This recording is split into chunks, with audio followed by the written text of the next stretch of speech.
Cuplikan perburuan efektif operator drone FPV pada peralatan militer Angkatan Bersenjata Ukraina ramai dibicarakan warganet sejak diunggah dan beredar di media sosial Telegram pada Kamis 5 Desember 2024. Saat beroperasi, UAV Korps Marinir Armada Utara menemukan dan menghancurkan senjata artileri self-propelled Achatia Angkatan Bersenjata Ukraina di tepi kanan Dnieper di wilayah Kherson.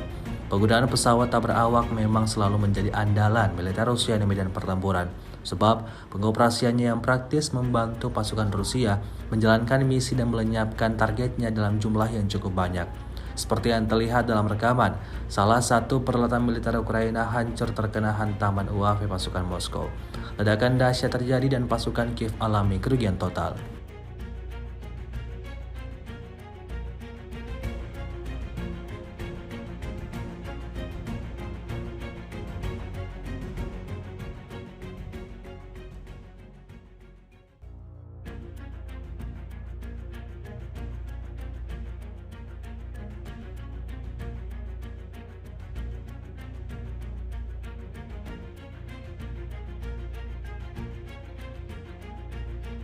Download Tribun X sekarang, menghadirkan lokal menjadi Indonesia.